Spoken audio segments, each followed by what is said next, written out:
Pare de sofrer. No programa de hoje, eu vim fazer uma confissão. Eu não tenho fé. Eu nunca me senti ligado a nada que fosse espiritual. Não é que eu não tenha tentado, tá? Eu já tentei muitas vezes falar com Deus. Ele é que nunca quis papo comigo. Deus faz ghosting comigo. Ele não tem responsabilidade emocional, sabe? Não que Deus não tenha os motivos dele. Eu, se fosse Deus, também não estaria perdendo tempo comigo, com tanta coisa para resolver por aí. Inclusive, eu ficaria puto se ele perdesse tempo comigo. Tanta merda acontecendo. Mas ainda assim, esse abandono parental, ele gerou um buraco no meu coração. Porque as pessoas falam o tempo inteiro dele. Falam, vai com Deus. E eu, mas como, gente? Como faz? Cadê? É tipo um Uber Pool, que você pede e ele vem junto. Não é melhor vocês pedirem para ele que ele fosse comigo, já que vocês falam com ele? É porque ele não me responde. Então vocês falam com ele, fala para ele ficar aqui comigo, que é mais fácil. Né? Em vez de dizer, fica com Deus, dizer, Deus, fica com ele. Vai com ele, tá bom? Essa talvez seja a fonte das minhas angústias. Muitas vezes já tentei tapar esse buraco com cachaça. Cachaça, quando digo, é em todas as formas. Tá? Cerveja, vinho, catuaba, é sacolé de manga com cupuaçu, é Skol Beats, que não somente não enche o buraco, como ela também faz um novo buraco, também conhecido como úlcera. Algumas igrejas evangélicas diriam que eu tenho demônio no corpo e que não sou eu quem quer beber, mas é o demônio dentro do meu corpo. Sente o cheiro. Dá vontade. À vontade. Sim, senhor. Ali é o que alivia a sua dor. Sim, senhor. Você bebe, você fica bem. Eu fico bem, fico tranquila. Tranquila. Eu curto muito essa cena, porque ela não faz sentido nenhum. Porque ninguém gosta muito de cerveja, para começar, gosta do cheiro de cerveja, né? Eles estão confundindo cerveja com pipoca, não sei, com pão de queijo. E mesmo gostasse do cheiro, quem é que se esfrega como quem tá com frio quando sente um cheiro bom, quando tá com vontade? Quem foi que abriu uma latinha aí? Hein? Tô sentindo, hein? Vou tomar uma cerveja hoje eu vou encher a cara. O brasileiro ele já vinha bebendo cada vez mais nos últimos anos, mas isso se intensificou na pandemia. O Brasil sempre nos obrigou a beber, hoje ele nos obriga a beber em casa sozinho no Zoom. Em 2020 foram consumidos 13 bilhões de litros de cerveja no Brasil, uma marca superada apenas no ano de 2014, quando o país sediou a Copa do Mundo e todo mundo tomou todas mesmo, inicialmente a comemorar, em seguida para esquecer. 42% dos brasileiros adultos relatam alto consumo de álcool durante a pandemia. Ou seja, praticamente metade do país está com problema de bebida. E talvez a outra metade esteja em negação. No último ano, o consumo problemático de álcool no Brasil ficou acima da média dos países vizinhos, inclusive da Argentina, do Papa Francisco, que recentemente disse que o nosso problema era muita cachaça e pouca oração. Santo Padre, prega per noi brasiliani. Voi non avete salvezza, troppa cachaça e niente preghiera. Cachaça? Cachaça? Bebendo cachaça é quando você bebe com a filha da Xuxa. Vou beber cachaça. Ninguém reparou que o Papa tá sem máscara e foda-se, ninguém nem falou disso. Sim, folgado pra caramba, porque tem gente que usa máscara no queixo, né, na orelha. O Papa inovou, ele usa no cucuruto. Não sei se vocês viram. Botou uma máscara aqui assim, que é pra proteger essa região que tá desprotegida. O que o Papa não sabe é que a nossa cachaça é só a ponta do iceberg. Sim, porque o Brasil hoje é o maior consumidor de Rivotril do mundo. Rivotril é a nova cachaça, que tem gente pensando que é água, mas não é água não, Rivotril. Esse medicamento barato, de uso controlado, do tipo tarja preta, é da categoria dos benzodiazepínicos. O que ele faz é inibir algumas funções do sistema nervoso, causando um efeito calmante e sedativo, diminuindo a atividade do cérebro. Por isso ele é muito usado no tratamento de ansiedade, crise de pânico e insônia. Ele já era um dos medicamentos mais consumidos do Brasil, mas durante a pandemia suas vendas explodiram. Enquanto uns choram, outros vendem remédio controlado. Não à toa aquele meme do cachorro tomando Rivotril de canudinho virou uma espécie de figurinha coringa na pandemia. Qualquer coisa você já lança aquele Lulu na Pomerânia. Inclusive não faz nem jus à raça, que o Lulu já é um cachorrinho dócil e brincalhão. Não precisa desse Rivotril de canudinho. Agora um pincher, meu filho. Agora o piquinês, meu Deus do céu. Aquilo ali tinha que ser... Obrigado, tinha que vir junto. Não tinha não, Luísa Mel, desculpa, brincadeira, pelo amor de Deus. Deixa o piquinês, é um amor, o latido dele é bonito pra caramba, adoro. E não foi só o consumo de Rivotril que explodiu, não. Também os medicamentos da classe dos ansiolíticos, hipnóticos, estabilizadores de humor e antidepressivos aumentaram suas vendas em até 80%. Tarja preta é o novo aspirador robô. Com a diferença que depois que passa, o chão continua sujo. O sucesso é tão grande, né? Sucesso, falei igual ao Papa. O sucesso é tão grande que essa música cantada pela atriz Mariana Santos viralizou no TikTok. Rivotril, frontal, bom Rivotril. Lexapro, vai! É uma espécie de axé music da depressão. Dramin em umas noites. É o psirico trópico. E por que o brasileiro está enchendo a cara de remédio? E a resposta é meio óbvia, né? Não sei nem por que eu perguntei. Tô parecendo o Enzo Celular e perguntando se o brasileiro está comendo menos carne. Por quê? Ele está mais pobre ou mais vegano? Isso aqui vale a perguntar. Será que o brasileiro está abusando do Rivotril porque ele está mais ansioso ou porque ele gosta de um tutti-frutti? Primeira opção, claro. Embora eles certamente tenham acertado na estratégia de mandar um tutti-frutti no Rivotril, que o Brasil gosta muito de um tutti-frutti. Segundo a OMS, o Brasil é o país com mais pessoas ansiosas do planeta. São mais de 18 milhões de pessoas com ansiedade. A gente tem 5 Uruguais só de ansioso. Esse é um exército 100 vezes maior do que o nosso exército. Ou seja, era melhor ter colocado esse exército no Ministério da Saúde. Nunca que um ansioso ia deixar um e-mail da Pfizer sem resposta por 3 meses. Inclusive, eles iam acelerar a Pfizer. Ficar todo dia perguntando, tá chegando? Quanto falta? Esquece de mim não, tá? Tô aqui, tá? E essa fase 3 aí? Tá na fase 4 já? Esperando a fase 4, hein? Dá notícia, amigo. Ei, estamos aqui, qualquer coisa, viu? O Brasil é também vice-campeão das Américas em depressão. A gente fica atrás só dos Estados Unidos e por bem pouco. A gente tem mais de 16 milhões de brasileiros adultos com depressão. E esse número aumentou 34% de 2013 a 2019. Curiosamente, desde que o gigante acordou, os brasileiros não conseguiram mais levantar da cama. Aliás, até o Bolsonaro ele fala bastante desse assunto. Sem dados, Bolsonaro diz que isolamento pode levar a suicídios e depressão. Março de 2020. Fevereiro de 21. Pode sorrir, Tarcísio, pode sorrir. Não tem problema não. A coisa é séria, pessoal. Gazeta do Povo. Depressão e suicídios entre jovens aumentam durante a pandemia. O pessoal fala que eu tinha bola de cristal, não tinha não. Eu só não sou tão burro como aqueles que me criticam. Olha a alegria desse cara de ver que as pessoas estão se matando. Ele tá feliz e tá rindo porque ele avisou que as pessoas iam se matar. E agora elas estão se matando. Ó, ó como eu não sou tão burro assim. Só que ele achou que elas fossem se matar por causa do isolamento. E não pelo fato dele existir. Não pelo fato de 500 mil pessoas terem morrido no último ano, muitas por causa dele e desse sorriso macabro. Se ele fosse um pouquinho mais triste, talvez o brasileiro fosse mais feliz. Porque não tem nada que entristece mais o brasileiro do que esse sorriso. Caralho.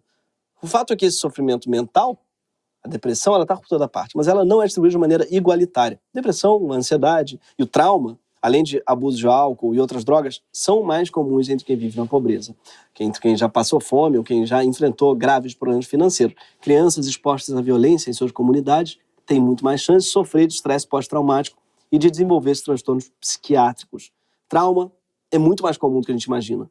Um estudo feito na cidade do Rio de Janeiro e de São Paulo mostrou que 86% dos paulistanos e 88% dos cariocas tinham vivenciado algum tipo de evento potencialmente traumático. Aí veio a pandemia e deixou tudo ainda mais complicado, porque desde o início da crise sanitária, a prevalência de depressão dobrou na população brasileira e a de ansiedade aumentou mais de 50%. Sintomas de estresse e de ansiedade aumentaram 80%.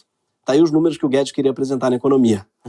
Se ele conseguisse privatizar nossa tristeza, aí ele chegava no tão esperado trilhão. Enfim, o brasileiro ele tá sofrendo e por isso ele tá enchendo a cara, por isso ele tá bebendo e tá enchendo a cara de Rivotril e tá fazendo tudo junto e misturando coisas que não deviam ser misturadas.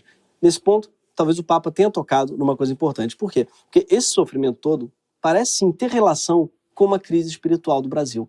Uma perda de fé na vida, no país, no futuro. A igreja evangélica, que nos últimos anos está dando deslavada, a igreja do Papa, em termos de atrair fiéis, ela já percebeu isso. Tanto que a Universal tem como slogan a frase "pare de sofrer", que é o melhor slogan já inventado. Esse pouquinho de fé que você tem é suficiente para remover as dúvidas, as montanhas de dúvidas, de medos, de preocupações, de ansiedades, de pecados. Portanto, não fique aí se lamentando, falando bobagens. jogando conversa fora, eu não mereço, eu nasci assim, pau que nasce torto não tem jeito, morre torto. É verdade, pau que nasce torto não tem jeito e morre torto. Só que você não é pau, então tem jeito para você sim. Tem jeito, não tem jeito pro pau, mas tem jeito para você. Não tem jeito pro pau? Você não conhece o Cajuru, meu amigo. Enquanto você fazia esse vídeo, o Cajuru estava lá de pau duro. Agora, eu percebi vendo esse vídeo que foi o Edir Macedo que inventou a vozinha que vai pro falsete. Ele foi o primeiro a falar assim. O primeiro a estar falando aqui, de repente ir pro agudo e voltar. Antes do Malafaia, ele já tinha esse poder de falar assim. Eu nunca tinha percebido que ele tinha tanta cara de tartaruga, meu Deus. Assim, nunca ninguém teve tanta cara de tartaruga desde Zé Saramago. Mas os evangélicos e o Papa também, eles têm alguma razão. Por quê? Porque realmente acreditar de verdade numa religião é um caminho que ajuda muitas pessoas a vencer o sofrimento de não ver sentido na vida e assim melhorar a saúde mental. Esse sentimento de conexão com algo maior pode ser mais poderoso que os próprios remédios, que, em alguns casos, chegam a trazer mais danos que benefícios aos pacientes. São muitos efeitos colaterais, como disfunções sexuais, insônia, ganho de peso, dependência, problemas no fígado, nos rins. Fora que, ao aumentar a presença de certos neurotransmissores, o cérebro ele pode diminuir a produção natural deles, favorecendo o desenvolvimento de versões crônicas de doenças que poderiam ser pontuais. Alguns pacientes ainda se mostram resistentes aos medicamentos. No Brasil, 40% dos brasileiros que submetem a tratamento de depressão e ansiedade com medicação simplesmente não sentem melhora nenhuma. Afinal, não existe medicação que resolva, por exemplo, a questão do impeachment. Não dá. Se era com o Rodrigo Maia mesmo, mas preferiu não. Será então que a nossa única chance de superar essa grande crise de saúde mental é erguer as mãos e dar a glória a Deus? Para algumas pessoas, sim. Para mim, pessoalmente, não. Não rola. Desculpa, gente, não rola muito. Eu nunca ia conseguir me converter a essa altura da vida. Deus ia sacar que eu tô sendo interesseiro. Que não dá pra pessoa passar 35 anos praguejando, falando que o sujeito não presta ou não existe, encenando a vida sexual do filho dele, em especial de Natal, e de repente mandar um: oi, sumido, tudo bem? Desculpa qualquer coisa, viu? Não dá. Porque Deus ele pode até não existir, mas ele não é idiota. Se bem que colocar um mamilo no homem foi uma coisa meio idiota. Porque não tem função. Só serve pra quê? Serve pra bullying, pra fazer tetinha quando está na escola, né? Se pelo menos fosse um pouco mais perto da língua, né, Deus? A gente podia fazer uma brincadeira, mas não dá. Já tentei, mas não dá. Ou seja, foi idiota. Essa parte foi bem idiota, Senhor Deus. Nos últimos anos, por sorte, surgiu uma promessa na pesquisa médica de um tipo de terapia assistida por uma nova classe de medicamentos que tem um efeito no cérebro bem parecido com aquele obtido pela oração ou pela meditação profunda. Sim, existe um jeito de se conectar com algo maior e explorar novas conexões dentro da sua própria cabeça sem precisar entrar na igreja. Para você ter uma ideia, né? Essa nova classe de medicamentos, ela faz isso aqui com o seu cérebro. A imagem da esquerda representa as redes de atividades regulares do cérebro. A imagem da direita demonstra como o uso desse novo medicamento aumentou as conexões entre áreas distintas do sistema nervoso central. É mais ou menos como se o nosso cérebro voltasse a ser hoje uma criança, cheio do que os cientistas chamam de neuroplasticidade. Sim, que quando a gente é criança, as conexões do nosso cérebro elas surgem com muito mais facilidade. Mas quando a gente envelhece, o nosso cérebro já está viciado em tomar os mesmos caminhos, pelos quais a gente já está acostumado a passar. Por isso que a gente vai ficando velho e vai contando a mesma história, vai fazendo as mesmas associações. Tipo eu, que não consigo ouvir falar em cocô, por exemplo, sem pensar no Flávio Bolsonaro, fazendo cocô na calça durante o debate. Aí faço piada com isso, é um piloto automático. Eu não consigo segurar. Igual quem? Igual Flávio Bolsonaro. O problema é que, quando a gente passa muito tempo num ambiente como esse, né, com muito estresse, violência, um trauma, ou no meio de uma pandemia, que é basicamente estresse e trauma, essas coisas, elas abrem caminhos enormes no nosso cérebro, dos quais a gente não consegue mais escapar, nem quando a gente quer. O que acontece? A gente acaba preso em determinadas sensações, pensamentos repetitivos. Pensamentos que podem não ser tão divertidos quanto a incontinência do Flávio Bolsonaro. Pode ser só pensar em morte, morte, morte, morte, ou a saudade do seu ex-presidente ou namorado. Aquela saudade só aumenta quando você enche a cara de álcool, porque o álcool ele tem essa propriedade, ele te joga de volta pro looping, mesmo se você não estivesse no looping, te joga. Retomar a neuroplasticidade no cérebro te ajuda a ir lá e desfazer as conexões que estavam te fazendo sofrer. E esse efeito é muito parecido com o que pode ser obtido através de meditação, que antes de ter sido adotada pela Gwyneth Paltrow, né, ela foi a base de muitas religiões e da própria ideia de oração profunda. Ou seja, existe uma nova classe de medicamentos que pode te ajudar a ter uma experiência transcendental neurologicamente semelhante à religiosa, sem precisar pagar o dízimo, cortar o prepúcio, nem deixar de comer porco. Mas essa nova classe de substâncias, na verdade, não é tão nova assim. São substâncias que a gente já conhece há muito tempo. Algumas delas há milênios. Eu estou falando, sim, dos psicodélicos. LSD, psilocybin, DMT, MDMA, and other consciousness-altering compounds once labeled dangerous and illegal drugs are coming into the political spotlight. A recent ballot measure in Oregon authorized the legal use of psilocybin by licensed providers. Clinical trials are pressing forward in what could forever change the way we understand and treat both the mind and the body. Sim, essa é a famosa gota que passarinho não pinga no olho. Os psicodélicos estão na vanguarda de uma verdadeira revolução da psiquiatria. O uso dessas substâncias em pacientes com estresse pós-traumático, depressão e ansiedade está tendo resultados tão positivos nos primeiros testes clínicos que as agências sanitárias dos Estados Unidos e da Europa tomaram uma decisão inédita. Normalmente, esses caras recebem pedidos de fabricantes de remédio, testam e aí aprovam ou não o remédio. Nesse caso foi o contrário. Os governos é que pediram aos cientistas para eles fazerem estudos maiores, mais ambiciosos, rapidamente. Por quê? Porque o mundo está precisando urgente de novos remédios. E esses estudos estão acontecendo nesse exato momento, agora, envolvendo pessoas em vários lugares do mundo. Então, ainda é cedo para tirar conclusões definitivas, mas os primeiros resultados são muito surpreendentes. Os psicodélicos não são remédios para você tomar quando você fica nervoso, tipo Rivotril, ou quando está vendo um jogo de futebol, tipo uma cachaça, não. Seu uso medicinal ele é bem diferente dos remédios usados hoje, que fazem contenção de sintomas. Eles reduzem a ansiedade ou aumentam a serotonina. Os psicodélicos dão a você uma perspectiva nova sobre as coisas, que inclusive pode ser duradoura. Você, quando toma, você acessa um lugar que você pode voltar depois que o efeito passa. Os tratamentos que usam psicodélicos, na verdade, são sessões de terapia guiadas por um profissional. Esse profissional é uma espécie de mestre dos magos que não desaparece quando você precisa dele.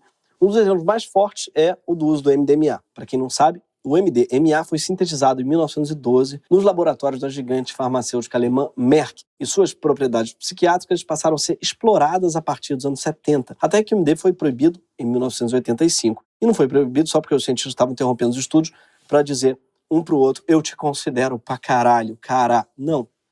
Foi porque os anos 80 foram um pico da guerra às drogas e muitas substâncias relativamente inofensivas estavam sendo banidas. Ironicamente, o campo em que o estudo do MDMA mais avançou foi no tratamento de veteranos de guerra, que apresentavam o chamado PTSD, que não é a sigla para a aliança que o Lula vai fazer com o Kassab, não. Não, essa é a sigla para TEPT, que é o transtorno do estresse pós-traumático. Nos casos graves, a pessoa não consegue fazer amigos, não consegue ter um relacionamento, um emprego. Por quê? Porque vive assombrada com a desgraça que aconteceu na sua própria vida. Nos Estados Unidos, um dos países que mais promovem guerras no mundo, a questão da saúde mental dos ex-combatentes é um problema de saúde pública faz tempo. O número de suicídios de veteranos de guerra já bateu mais de 20 por dia e hoje estacionou em 17 por dia. Todo dia, é isso mesmo, você ouviu. 17 veteranos de guerra americanos se matam. Mais soldados americanos se suicidam do que morrem em combate. Por isso, o FDA, que é a Anvisa deles, o FDA, autorizou estudos sobre os efeitos do MDMA no tratamento terapêutico desse tipo de transtorno. Os resultados estão sendo incríveis. O MDMA foi capaz de ajudar esses veteranos, mas também policiais, bombeiros e vítimas de abuso sexual, a ressignificar suas experiências traumatizantes, aliviando o sofrimento que elas impunham ao seu cotidiano. A hipótese é de que o MD reduz a atividade das áreas do cérebro que produzem medo e respostas negativas, além de ativar os circuitos empáticos. Por isso mesmo, muitos psiquiatras chamam o MDMA não de psicodélico, mas de empatogênico, porque ele cria empatia. O MD, assim, ajuda a criar novas redes que permitem ao paciente sair dos circuitos fechados que o mantém preso no trauma, na depressão, na ansiedade ou no abuso do álcool e drogas. Sim, o MD não é a porta de entrada, mas pode ser a porta de saída. Ou Michael Douglas, nunca mais eu vou beber. Num dos estudos, 22% dos pacientes do grupo de controle, que tomaram placebo em vez de MDMA, mas seguiram as sessões de psicoterapia, tiveram um resultado positivo. Mas entre os participantes que tomaram MDMA, 54% melhoraram tanto que já não era possível dar a eles o diagnóstico de transtorno de estresse pós-traumático mais. Isso quer dizer que psicoterapia sozinha já faz bem, mas ao que parece, psicoterapia com MD faz muito mais. Com os resultados, o FDA concedeu ao MDMA o status de terapia inovadora, que é uma via rápida para acelerar a aprovação de medicamentos cujos estudos preliminares apresentaram resultados robustos. Went to Iraq in 2006 and 2007. When I got back, I was diagnosed with PTSD. I remember during the therapy, one of the first things I said when it kicked in was, "This is what I've been looking for." I reconnected with myself. I did a lot of internal work, and afterwards it was like a huge weight was lifted off my shoulders. Without the study, I'd probably be dead right now. Not at Prescription all. drugs I've been hadn't through worked? all of it. They threw every pill imaginable at me. At one point, I was on 42 pills a day between physical and mental injuries. At that point, I would try anything, even something as crazy as ecstasy. E não sou eu que estou falando, são veteranos de guerra. E eles não tomaram numa rave ou na Cachu de São Tomé das Letras, eles tomaram com médicos porque já tinham tentado de tudo. Tudo indica que entre 2022 e 2023, a terapia assistida por MDMA vai ser oficializada pelo FDA, o que deve abrir as portas para mais estudos sobre as suas propriedades. Vai ser a primeira vez que uma droga psicodélica será aprovada para tratamento da saúde mental, depois de décadas de proibições e perseguições. Antes tarde do que escondido. E não é só MDMA. Pesquisas com outros psicodélicos também estão bombando agora, inclusive no Brasil.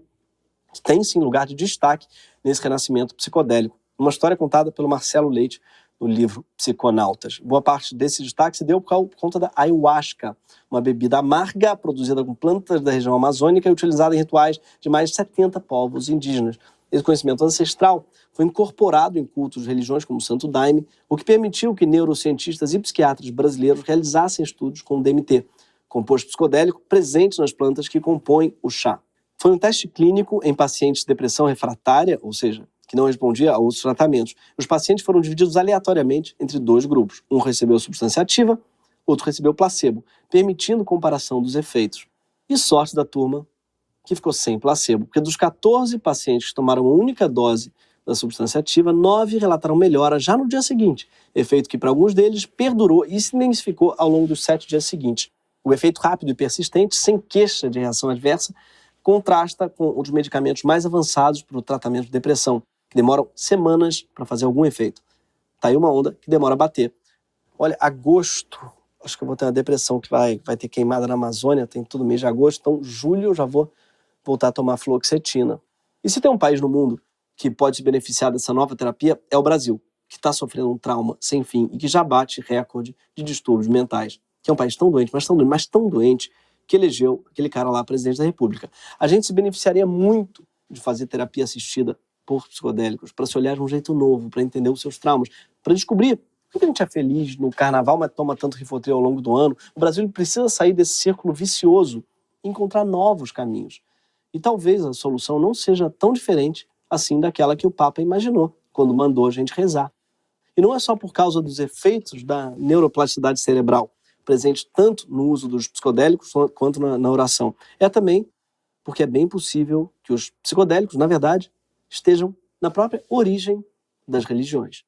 Religiões, afinal, sempre nascem de profundas experiências místicas, por surtos intensos e transformadores de comunhão com o universo, no qual muitas vezes experimentam o tal do amor infinito ou o incondicional, né?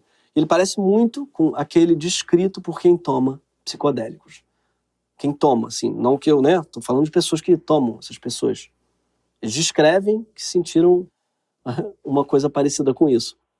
Os estudiosos da mente humana se perguntam se essas experiências não podem ter sido causadas por fungos como o ergot, cuja molécula ativa é bem parecida com a do LSD e que comprovadamente era cultivado nos tempos dos primeiros rituais cristãos. E também existe a hipótese de que cogumelos mágicos estão na própria origem do cristianismo. Inclusive, várias representações de Cristo nas artes são acompanhadas de imagens de cogumelos. Esse fungo que curiosamente brota depois de 3 dias de chuva. Sem falar nesse costume de pôr a hóstia na boca do outro, né? Quer dizer que é o corpo de Cristo. Não por acaso, psilocibina era conhecida pelos astecas como a carne dos deuses. Talvez tenha sido um psicodélico que mudou o mapa da mente de Jesus, abrindo trilhas novas e fez com que ele de repente saísse por aí dizendo que somos todos irmãos, que podemos encontrar Deus dentro de nós, que o amor é a maior força do mundo e que ele era ao mesmo tempo o Pai, o Filho e o Espírito Santo. Olha, 10 peixes. Não, Jesus, tem um só, mas que barato que você está vendo 10. Talvez a própria ideia de Deus, que é central nas religiões, seja simplesmente uma tentativa de explicar com palavras a sensação de ser parte do universo e de sua força criadora, que as experiências psicodélicas podem gerar. O Brasil precisa de fé. E pode ser, sim, que ajude você a ter uma religião, uma igreja, um Deus para rezar, uma fagulha espiritual, que é algo que as pessoas até conseguem encontrar na igreja. Eu nunca consegui. Tantas igrejas hoje elas estão tomadas por disputa de poder, de dinheiro, pelo ódio contra o diferente, muitas vezes, pelo gay, pelo umbandista, pelo esquerdista. Muitas delas não têm mais conseguido ser um lugar de experiências místicas de verdade. O que não quer dizer que as experiências não possam te ajudar a encontrar a salvação. Felizmente, existem caminhos alternativos para se chegar nelas, com a ajuda de substâncias que existem há pelo menos tanto tempo quanto a Bíblia. E quando esses caminhos forem tornados legais, quem mais precisa de conexão pode finalmente encontrar o que estava procurando tanto para parar de sofrer. Esse foi o Greg News.